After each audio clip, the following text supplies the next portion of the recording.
Good morning. Welcome to the Republican Professor. Today we have Dr. Jp Moreland, our special guest. He was former professor of mine and Curtis's back in the day. And we have him on to talk about miracles, his book on miracles. Thank you for joining us, JP. Well, it's a real privilege to be with you, brothers. I look forward to this. We do as well. Yeah, definitely. Curtis, did you want to start off with any personal anecdote or how you know JP? Well, how I met, gosh, I don't even, I don't know if you'll remember this or not. I just assume you will, but I don't know. It must have been 91 or 92, somewhere around there. You came to Foothill Baptist Church. And Dr. Dave Bancroft was the senior pastor there. We always called him Shep. He was a great guy. I've spoken with him recently. But anyway, he came, he had you come and speak. Kurt Hanks invited you, I believe. And you came and spoke on apologetics. And you had actually later came back, I think, and spoke on a church split that we had gone and give some guidance in that from your experiences. And yeah, that was great. I read scripture for you that day.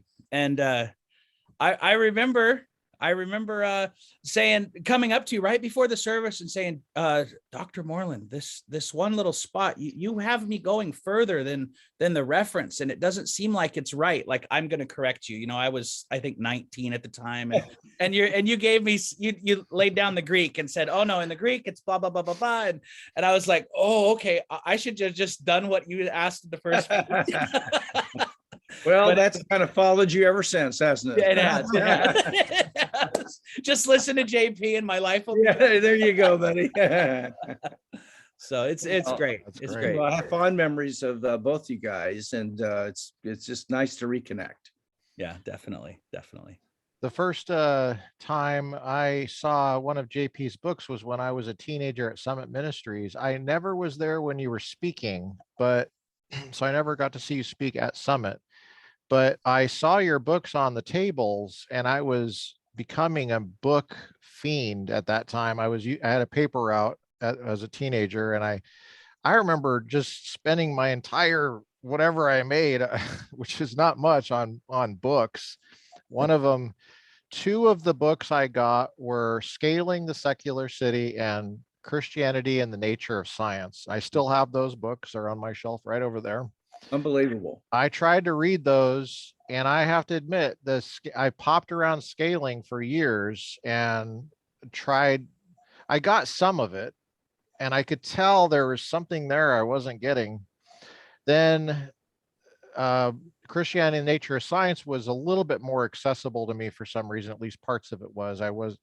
And so then I was serving in the Navy, and the first time I saw you speak was at a Mayflower Presbyterian church, but it was the Calvary Chapel that was meeting there. It was the Calvary Chapel College and Career Group. It was, I think it was on a Thursday night, 1994, it would have been, in Pacific Grove, California.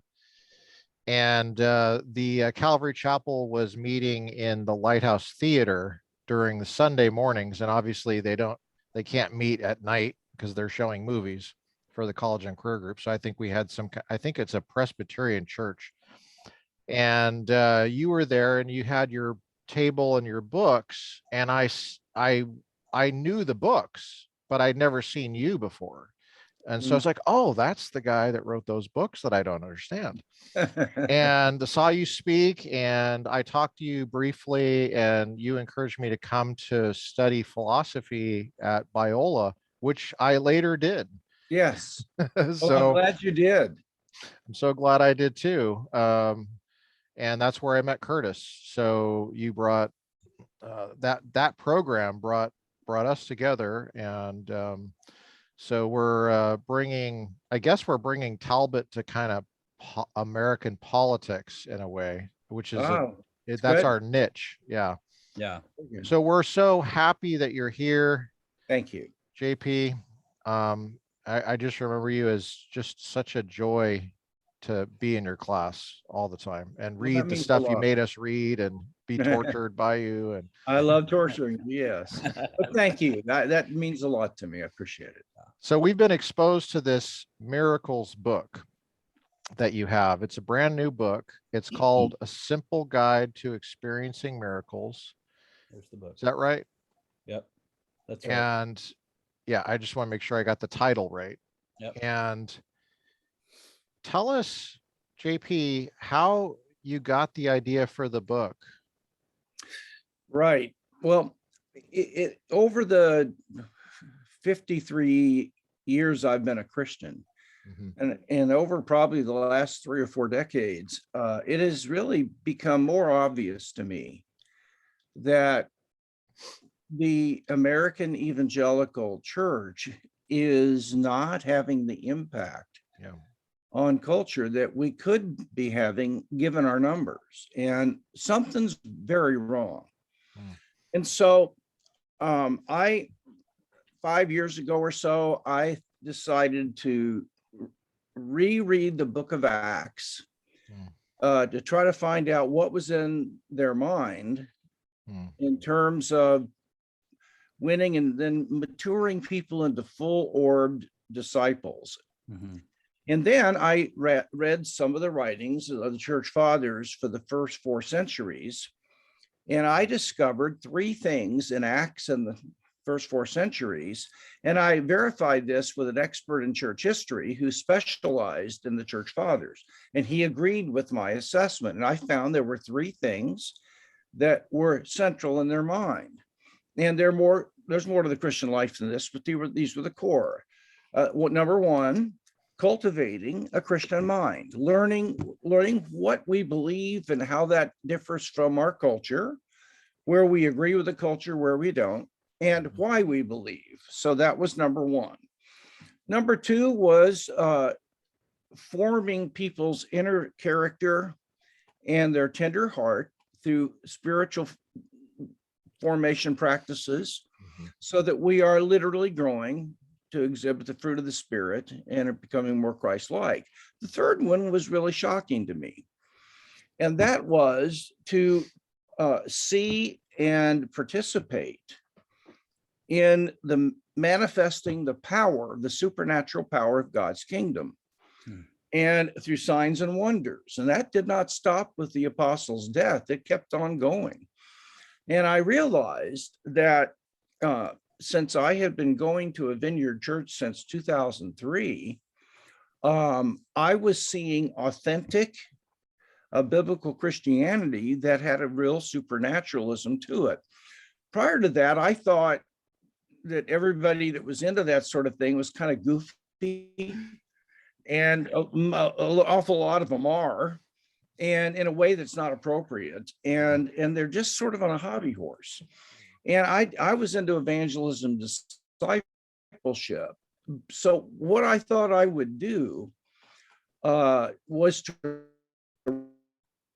write a book in which I carefully vetted something like miracles in there, because I wanted to put my weight, whatever I have, behind the idea that let's not throw the baby out with the bathwater.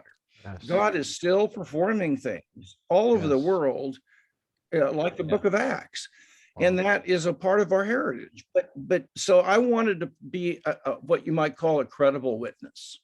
And so that's what my book is, to build people up, to draw them closer to God and give them courage and boldness in their Christian life and in standing against the cultural trends. And I think seeing God act is one source of courage. So that's why. Yeah, I like that courage. There's so many areas that the church, just people in our culture today, need to exemplify courage and just being truth tellers. And like you're saying, testifying, being a credible witness to the testimony of what's happening and not letting it be marginalized. That does take courage for a lot of people. It does, absolutely. Yeah. It is so weird to me that you got the biblical worldview, which is that there's a supernatural creator that created everything, and there's natural world, and there's scientific investigation that can tell us all sorts of stuff about that, and yet there is this view that the Lord would just stop doing signs and wonders like 2000 years ago for some reason, and we're just Right. left with the text. Well, I know. I just don't understand that. Why is You're right. And I think the theological reason is because they think that the miracles function solely as signs to attest to the apostles' authority and their message. And once the Mhm. scriptures were here, we didn't need that any longer. But that's wrong. Mhm. Number one, there still is a need for that sign function. I mean, when a person gets healed or something else happens, and like I said, there are 5 different kinds of miracles Yes. that I include. But if you see something like that, unbelievers are deeply moved by it. And so, but besides that, that is not why God and Jesus healed people solely. It's clear in the Gospels that one of the reasons he healed people was because he was moved with compassion and love for their suffering.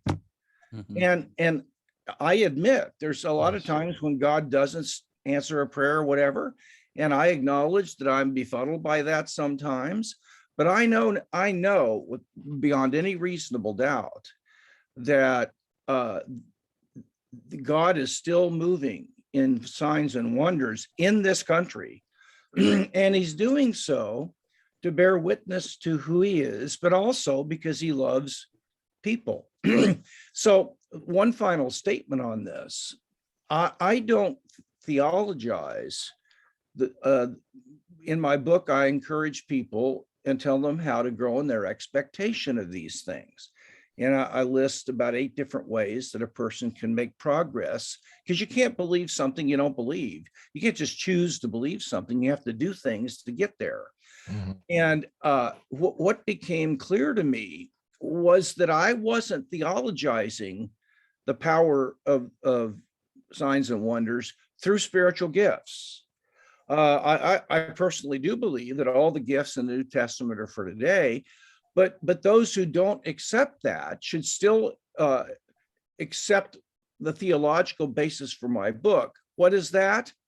It is when Jesus came, a new form of the kingdom was manifested, and we are now living in a time when there is a new form of the kingdom that was not present in the Old Testament. I believe a full form of the kingdom is still future. May disagree or agree, but that's my view. But so right now, there is a stronger or more full form of the kingdom, not what it will be. And Paul says the kingdom of God does not consist in words, but in power. And so I am looking for the manifestation of the Holy Spirit's power and the kingdom's power. Whether you agree with the gifts or not is not my issue. Yeah, one thing that I've long thought has been why would God, if God's constant and outside of time, well, really, whether I guess time really doesn't even bear on it, but if God's constant, why would he do something here and not do it in another place? It just something I've always thought. And we can attribute miracles in Old Testament readings that prophets had done, or that God had done, in conjunction with prophets.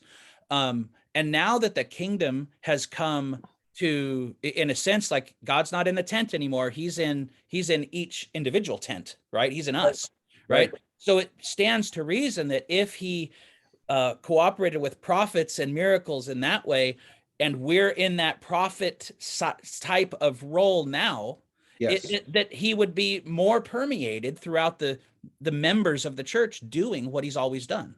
Well, I'm with you 100% on that. And so people say to me, well, why isn't God doing more in our culture as opposed to overseas? And I'm not sure that's true, but here I give 2 responses. Number one, I think that what we have done in this country is absorbed a naturalistic worldview, even as believers. And Yes. and if you ask me, am I a naturalist? I'd say, well, no, of course not.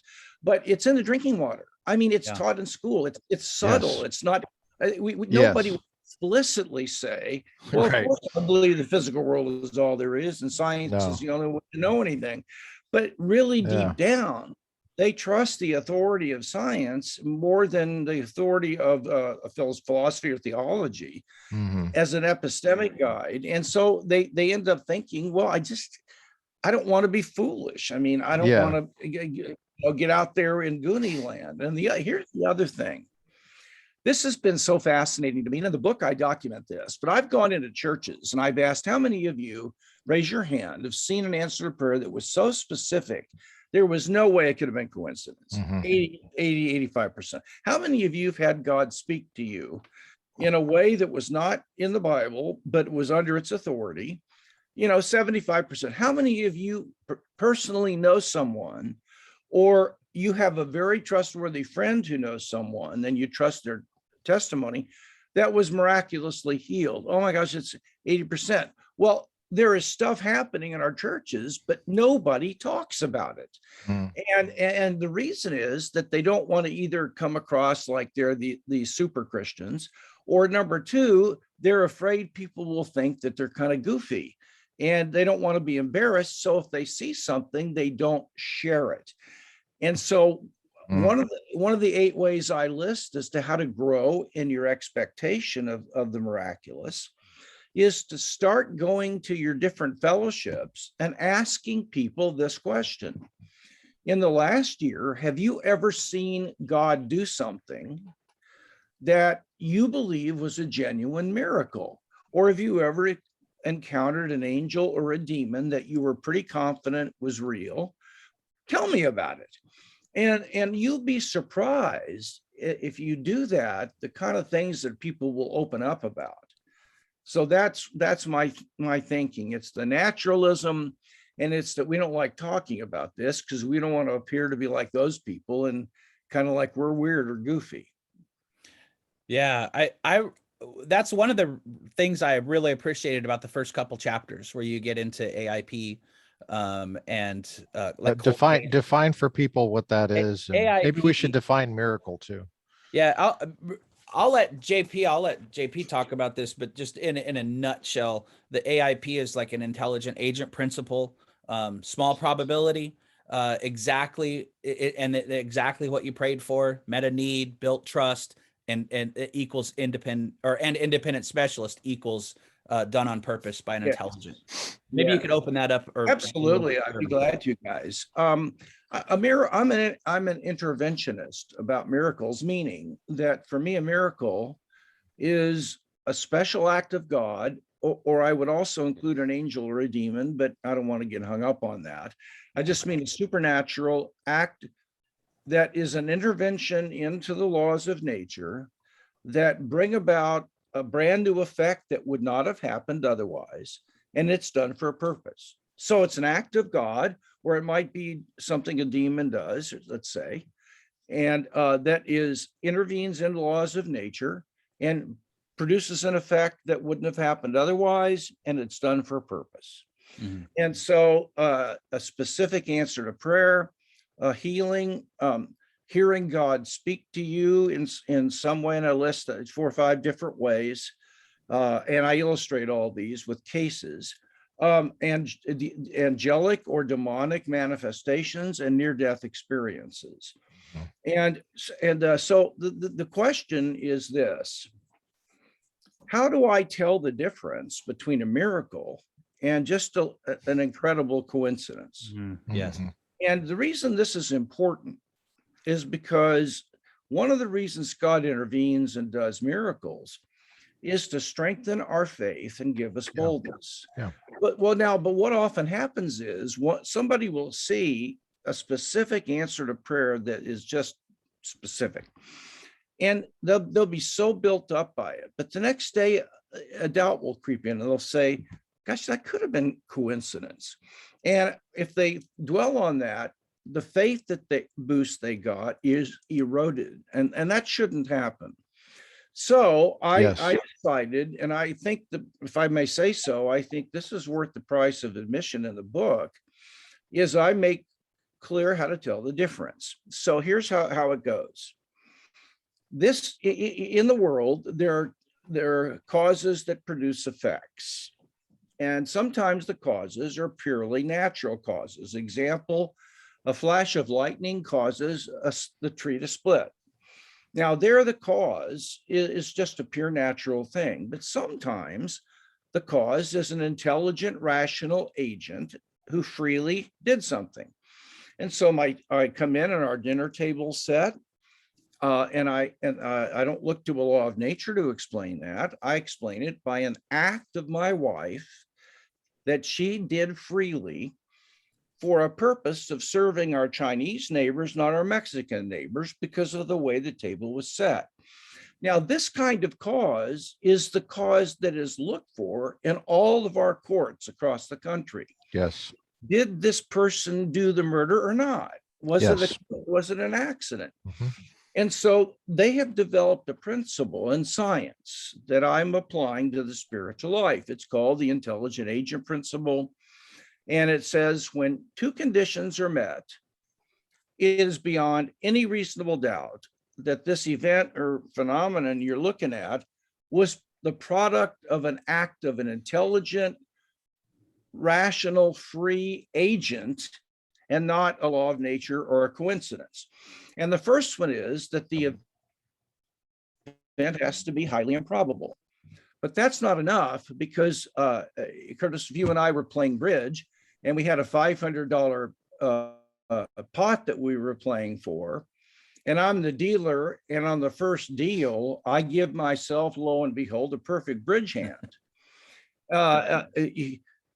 That would look a little suspicious, but because my hand is highly improbable, Yes, is it not? But your hand is every bit as improbable as mine, because your hand is just 13 random cards. But if somebody had predicted before the deal that you would get exactly those 13 random cards, we would all go, oh, whoa, wait a minute. What's going on? So yeah, exactly. So improbability is a necessary, but it's not sufficient. There has to be one other factor, and here it is. It's the fact that that event is special besides the fact that it happened. Now look at your hand. There's nothing special about your hand besides the fact that it's the one you got. In fact, we would describe your hand as some hand or other that randomly was dealt to Curtis. My hand, however, is a special arrangement of cards, excuse me, independently of the fact I got it. Namely, the rules of bridge say that anybody who gets that hand is a winner. It's the combination of my hand being improbable and it being a really special hand independently, in this case, according to the rules of the game, that I got it, that indicates I cheated. And this was actually used in a court where the Democrats sued a Republican and won based on this principle. And here's how it went. There was in Ohio, they were having local state house elections in 8 districts. And there were 7 or 8 candidates running in each district. And so the day of the election, excuse me, I'm sorry, the ballots were distributed. And lo and behold, the Republican candidate was listed first among the 8 possibilities in all 8 districts. Now, that's highly unlikely. It's very improbable, but if you had some other random distribution that was on all the ballots, that would be equally improbable, but it wouldn't be special. Now, what made this special? Well, we know that whoever's first on a ballot tends to get votes just because they're first. And it was a Republican who was in charge of printing the ballots. Given that he had an interest in Republicans winning, and a way that he could encourage that was putting the Republican first, the judge in this thing said, this is not a random coincidence. You cheated in producing those ballots. You're guilty, and he was fined. Now, so now if I pray for something specific, or there is a very specific that I have that is pretty unlikely to happen, but it's still a need. Then if that answered prayer, if something happens that's highly unlikely, and it's special because it was exactly the need I had, or it was exactly the thing I was praying about, that is not a coincidence, because the design filter would say, this is beyond any reasonable doubt the act of an agent. Now, this time it's a real big one, a real smart agent. We might even use the G word of that agent. But that's how. So the bottom line is, we take a secular principle that's proven metal in science and in law, forensic science, and we apply it to the Christian life, and it helps us discern an act of God versus just an unlikely coincidence. JP, what I've always loved about your teaching and what we learned at Biola and the MA philosophy program there was this really special balance between pushing us into academic excellence and making us feel challenged and almost like we can't handle this, but we can, but I feel like I almost can't. Right. And at the same time, it's common sense what you're saying. I know. So I remember rocket science, isn't it? I remember I had 3 classes with you: metaphysics 1, and philosophy of mind, and origin of consciousness. And every single time I had you and other classes there with other professors, it was this wonderful, beautiful, I would say, to quote my friend Shiloh Alstrand, beautiful combination of common sense and academic rigor, and pushing us into uncomfortable things. And in metaphysics, I remember just being astounded at how more mysterious and interesting the world was than I ever thought. And reality, I'm not like fake world, not, you know. And then in philosophy of mind, all the stuff that I'm so familiar with, and even children are so familiar with, mental states. Exactly. I mean, children don't know about brain states. No. And just realizing, holy crud, these things are real. Like you would say, these suckers are real, you know? Exactly. And I loved your sense of humor too, by the way, because that was always fun. You just liberally pepper stuff in there. At the same time, you're killing us with this rigor. And origin of consciousness too, the same thing. Like these guys are these serious scholars are struggling to try to cram everything into science, and it just doesn't work. Work. Nope. It's not common sense. Exactly. I'm with you 100% again. That's such a great comment, and I appreciate that. And see, what I'm trying, life-changing. Well, it is. And in the book, A Simple Guide to Experience Miracles, I lay out, like I said, 5 different kinds of miracles or supernatural events. I try to explain I deal with skeptical problems and give a basis for them. And then I try to come up with some practical ways to grow in, let's say, learning how to pray for the sick or discerning God's voice. And then I have highly vetted cases that are going to blow people's minds. And I want to say to our watchers here, I didn't just grab any miracle story I heard at the local Assembly of God. What I did was I took stories and vetted them. I called people, I interviewed them. If there were other witnesses, I called them. And I put my reputation on the line in the first chapter, saying that I will put my reputation behind the truthfulness of the accounts in this book. And they are beyond reasonable doubt to me, or they wouldn't have gotten in there. So I want people to know that I think if they read about these and then learn the stuff that I've got 14 reasons why God doesn't answer prayer and doesn't heal the sick. Yes. And if somebody's frustrated that God isn't responding, maybe not all 14 will help, But Yes. if you have that as a resource, maybe 2 or 3 of them will help you feel better, Those were because it super. will make a little more sense to you. Yeah. And That's worth the price of the admission well, right there. not bad, is it? I mean, it's Yeah. helpful stuff. And so that was my heart. I wanted to Yeah, help my yeah. brothers and sisters. Yeah, I want to share too, like probably the most powerful thing that you ever shared with me Yes. was in our apologetics course in undergrad, back when you did it cross-listed with undergrad. It was being specific in prayer.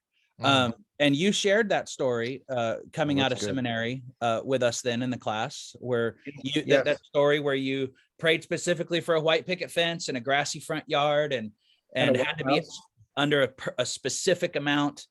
Right. And I wanted to share with you that when we moved to Texas, my wife and I knew that we were going to be apart for a little bit, and I was going to be commuting back and forth. And so it was really important that we had a certain kind of house to her. And we got I said, hey, JP, let's do this. Let's see God work, because we believe he's moving us here. So let's get some affirmation. Let's make sure we're going where we're supposed to be going. And if we really think we're hearing God right, then he should be able to get us something close, if not the exact thing. So let's be specific. And we were very specific. It needed to be in a safe neighborhood. It needed to have a gate. It needed to have a playground in the backyard, because our kids were younger then. Wow. And it had to have a long driveway that had a gate in it, so that she could feel safe having the kids playing around, riding on their bikes, et cetera, et cetera. That's exactly what we got. Oh my gosh. It's exactly what we got in the place that she wanted. And she found it by reading scripture and coming up with this place between two Bethels. Really? I can't now the scripture escapes me, but it was a place where it said God showed up between two Bethels. And we live between Bethel Road and Bethel School Road. No way. I kid you not. That's where she found it. She saw it on the list, and she goes, I'm going to go to that house right there. And she drove it. It was the story is nearly identical to what you shared. Well, exactly. And I'll tell you one other one, and then I want to draw a lesson from your story. But in the book, I share one of the cases is this. My friend, my fellow faculty colleague and lifetime friend, Klaus Isler, Professor Isler taught a doctoral seminar, once a week. And he would begin class every time by asking, is there anyone who really needs prayer? Really? And then a person would volunteer, and they would stand up and surround that individual and lay hands on him or her and pray. Well, one day, this one student said, not this Friday, but a week from this Friday, I have a tuition payment, and we have struggled financially. And I thought God led us to come here to prepare for the ministry, but I'm having doubts now because we're having struggles and I don't understand this. And I need to see God act on our behalf, or else I think we're just going to leave seminary and I'm going to go back and take my old job. And so Klaus said, well, what do you want God to do for you? And he said, I need, and I'm going to forget the number, it's in the book, but it's something like $2,173.29. That is exactly my tuition payment. And I want God to give me that exact amount, not more or less, because if that would happen, I would know beyond any doubt that no matter what comes up in the future, I'm supposed to be here. So there were like 12 eyewitnesses to this, because they were all in the class and they prayed for this. So this was public knowledge. And the weekend came, and it was, I'm thinking something like a Tuesday or Wednesday. His wife, every now and then, would go to her grandmother's, who was living alone, and would clean her house. And so on this particular time, she was cleaning out her study, and it was just piled with stacks of papers and letters, and it was just a mess. So she was trying to figure out what to toss in the trash. and she came across a letter that was addressed to her. And she thought that, well, that's odd. What is a letter to me doing in this stack of papers halfway down, And she opened it up, and it was a government check for, I think something like it was a U.S. savings bond for like $1,670. And she said, oh my gosh, this is unbelievable. And so she went and told her husband about it, and he said, that's unreal. Thank you, but that's not what we asked for. And I'm glad to have it, but this could be coincidence. This is not encouraging to me. And she said, okay, well, we'll just keep praying. And so she went to the bank to cash it in, and it had accumulated interest over the time it had been in her grandmother's office. Yeah. And the total that she got was $2,179.29 to the penny, the exact amount. Unbelievable. He came back and told the class, and everybody started freaking and crying and jumping up and down. And he knew, and now today they're in ministry somewhere because he knew God wanted him there. Now, is your story a coincidence? Just you were lucky and it was a coincidence? No. How do I know? It was highly unlikely. Would you give me that? Absolutely. And was there something special about the house having those features, those specific features, besides the fact that the house had them? Yeah. Yeah. What? Because those were the features you'd been praying for. We specified them. Specified. So it was the combination of your specification and a highly unlikely event that met that shows that this was not. It is beyond any doubt that this was not an accident. Mm-hmm. There is a God, and he listens on the other end of the line, and he doesn't always say yes.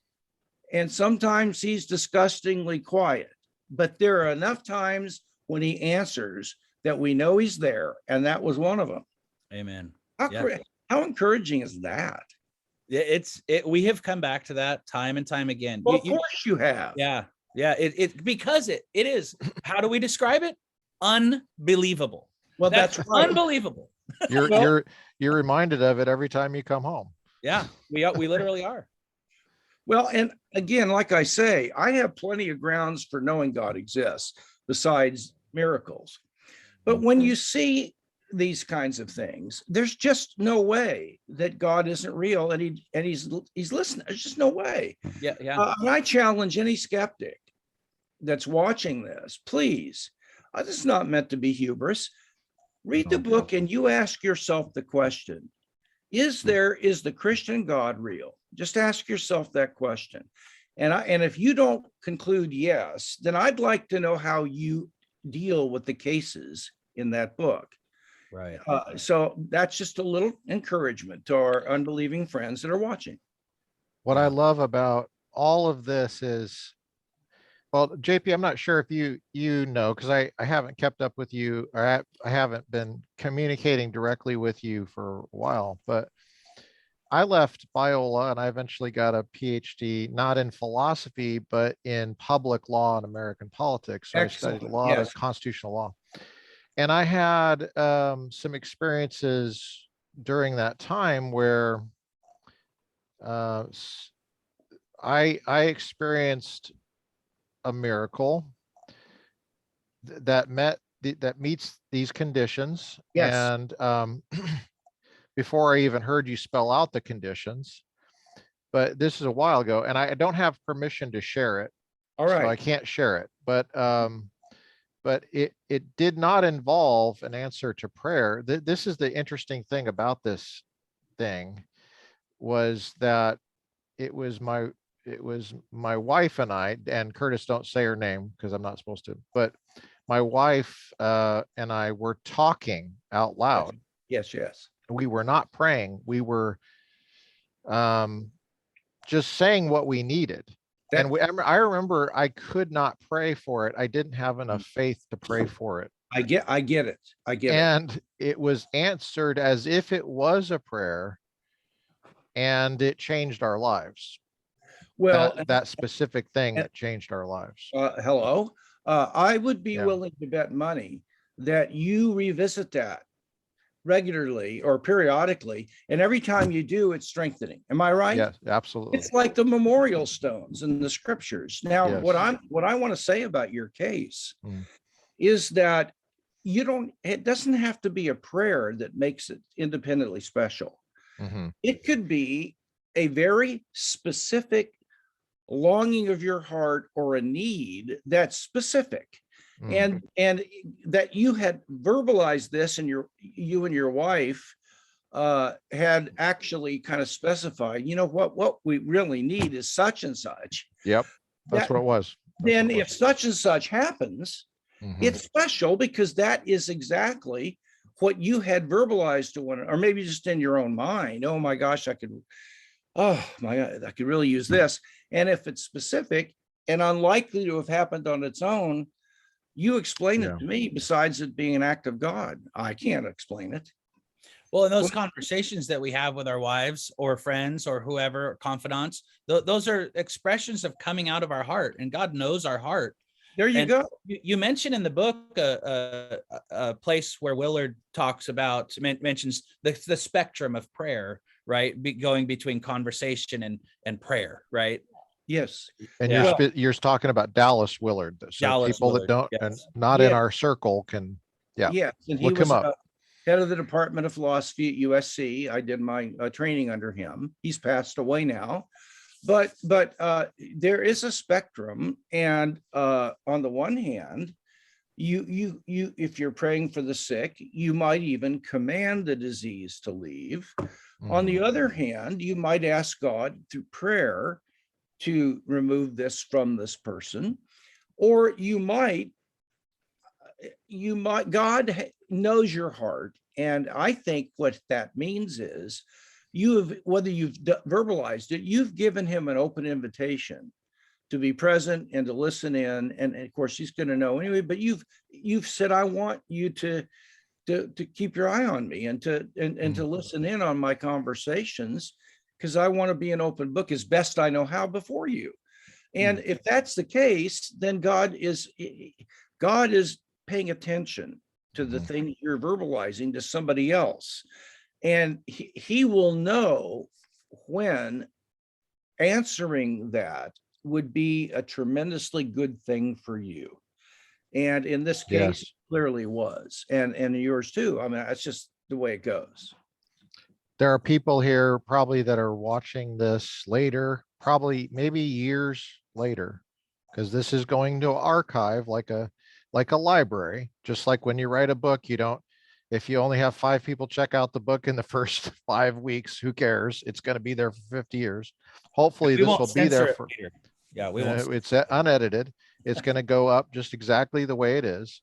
And it's going to be there for years and years, Lord willing, on YouTube and other places for people to hear this. And there might be someone that's listening to this years later that hears you using the word no over and over again, Yes. and testimony.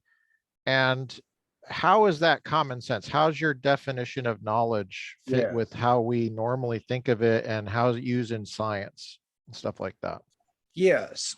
Well, there is a lot of confusion actually about what it means to know something. Mhm.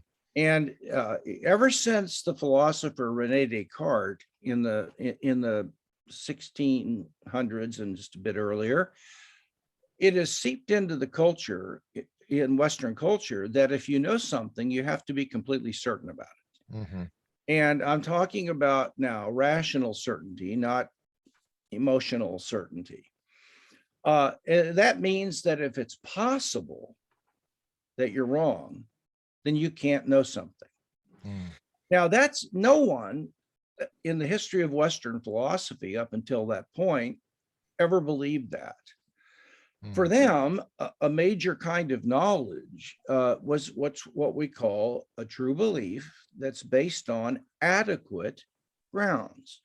Now, what counts as adequate is going to vary from case to case, or maybe field to field. It will be one thing in making the judgment that this act was right and not wrong. Another, that was God speaking to me. It wasn't me speaking to myself. Another, that is a certain particle in the particle accelerator, that mathematical proof works. It's different. What's adequate will vary.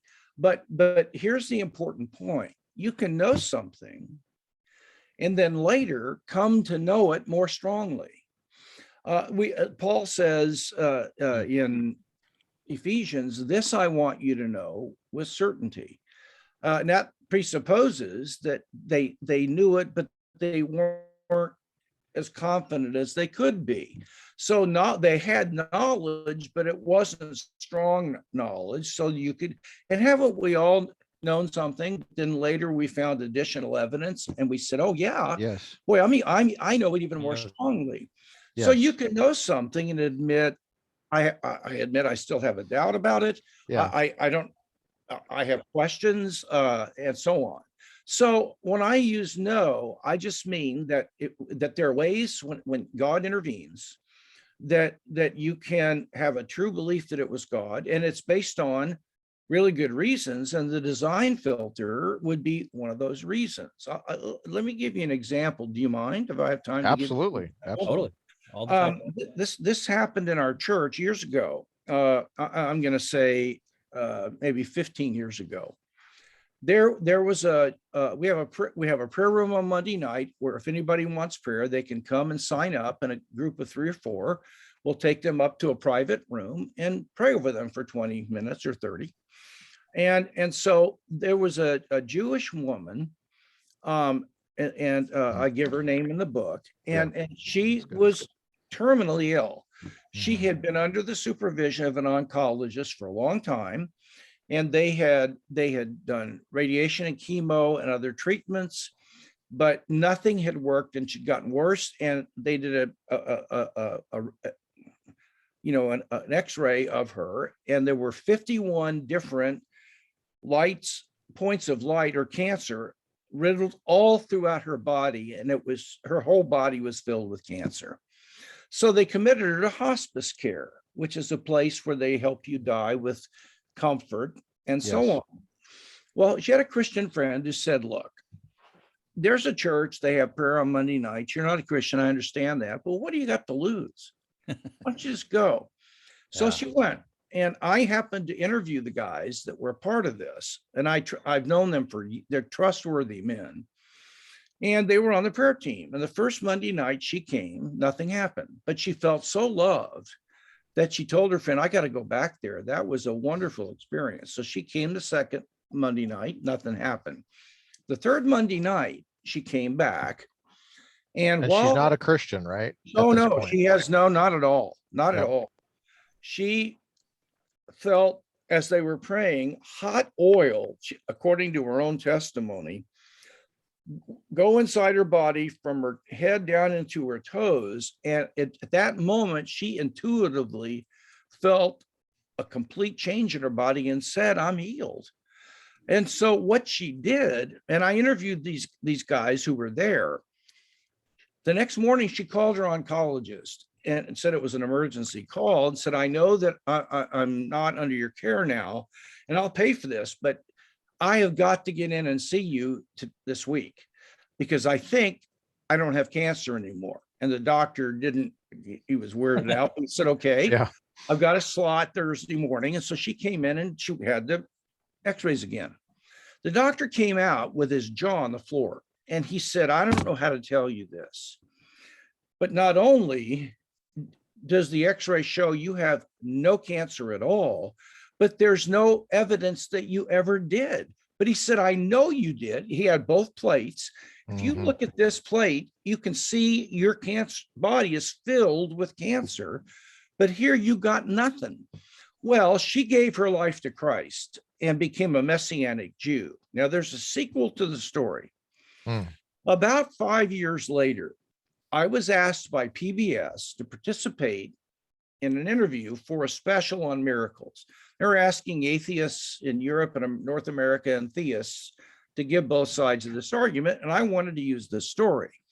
So I contacted one of the guys who had prayed over this woman, and he gave me her email address. So I emailed her. And I've got all this, by the way, in a folder. I've kept the email exchange so nobody can say I made that up. But I said, you don't know me, but this is what I heard happened to you 5 years ago. And I laid out what I just told you. And I said, is that true? She emails me and back and said, oh my Lord. She said, everything you've said is exactly what happened to me. And she said, I did become a Messianic Jew. And now 5 years later, the cancer has never come back. I am completely cancer free. And I'm still walking with my Lord Jesus. And I attend our services every Sunday, and I'm a dedicated follower of Jesus. Now, I have, that is documented. I mean, I've got there's medical documentation of this. I don't know, her doctor didn't go to the hospital, but because having the testimony was testimony compared to the other guys that had told me the same thing, and I know them. And they're real guys. So that's an example of a clear act of God healing that dear woman. Yeah. I don't know why he doesn't heal people sometimes. I've got 14 reasons, and maybe one will apply. But all I know is that there are healings happening all over the world every day. What I love about that story, it's not the first time I've heard it. So if it doesn't look like I'm so impressed, it's just, I am extremely impressed. And I've heard it every time I hear it. I have the same feeling. Absolutely. Right. And I've noticed that you're using the word, this is what I want to bring up for folks listening, maybe years later. You're using the word no commonsensically, and the same definition we use in science and in law, which is my area. Right. The same exact way you're using the word. And it's distinguished, and testimony, the way you're using testimony as evidence is distinguished from gossip or just, shooting the bull, because that's how a lot of rumors get started. And, oh, did you hear this? And there's been a lot of that the last couple of years with this pandemic. Yes. And in politics, that's oftentimes the way things get shared around, and it's not a rigorous examination. Right. But there is a balance between common sense and rigor, and we don't have time to be so rigorous. I think a lot of people will hear you thinking, gosh, this guy sounds like very commonsensical, but then also it's like he's really academic. So it's that putting those two things together might be, but you're using the word the same way, knowledge, and it has the same definition in law and in science. We use testimony in science all the time. We sure do. Everything I know from science is by testimony. I didn't do the experiment. Right. Well, So, you're making such a crucial point that I want to reiterate this. We have developed over the centuries principles of interrogating an alleged eyewitness's testimony to decide if that testimony is true or if it's not. And this happens all the time in police work, in court, in law. Knowledge is based upon testimony, but not just hearsay. We have principles. Yes. So in the book, I know a former cold case detective that has been on Dateline NBC many times, and he was their top cold case detective for like 30 years, J. Warner Wallace, and he was converted to Christianity several years ago. And he wrote a book called Cold Case Christianity. And what he did was he states the principles that top detectives use to interrogate a witness to decide if their testimony is true. And these principles are the result of centuries of refining them and tossing out those that don't work. And I list in the book, what are some of the principles of eyewitness testimony that make you have knowledge based upon their testimony instead of just sort of hoping they're telling the truth. That's huge right there. I'm glad you brought that up, because the stories in the book satisfy those principles, and the reader can decide for him or herself because they're in there. Thank you. Science is not the only way to know things. And well, even when you know stuff from science, like if I agree with you, you're wondering about this, how to deal with the pandemic or where it came from or where it's going and you have to sift so many different people coming at you, You do. and it can be overwhelming. It But can. but there are principles that you can use, and I think that itself is a huge value bomb in the book, just helping people think about that and go, oh wow, there's actually something I can tap into here to figure Exactly. out. Exactly. The 14 ways, I think you mentioned, was a dozen or 14 ways of Yeah. just thinking through unanswered prayer.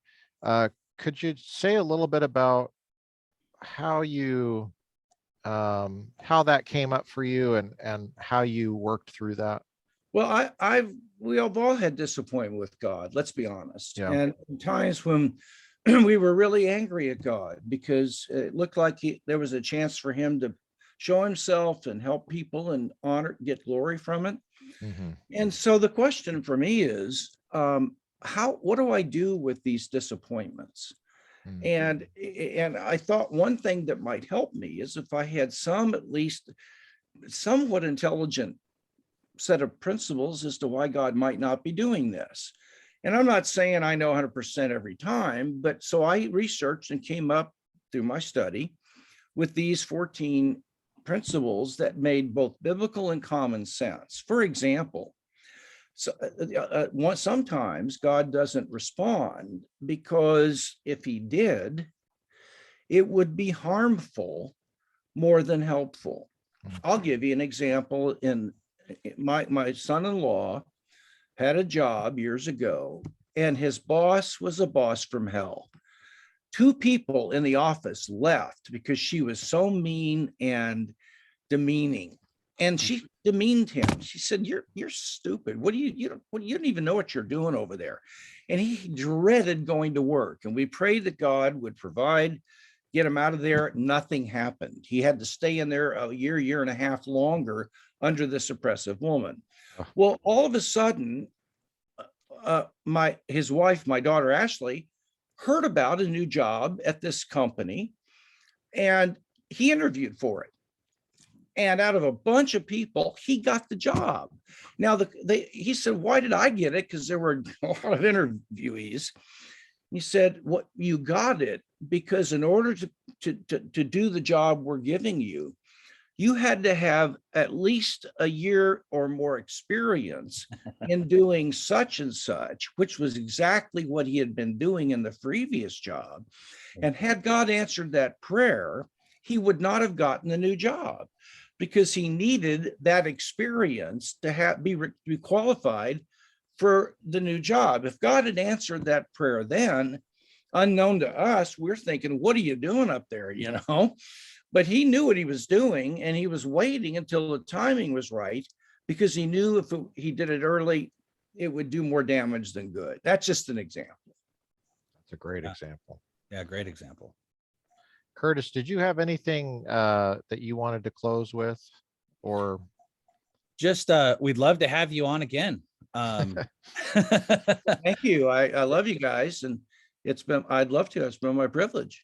Yeah, that'd be great. I mean, I can't tell you how many of your books I've bought through Amazon and share them regularly.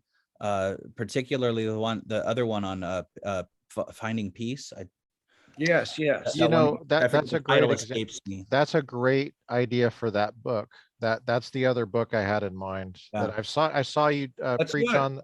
I saw you preach on that at the Vine, which is where I'm on staff, where Michael Swanson founded the Vine. Yeah. He spoke at that church a while ago, and that's a good idea.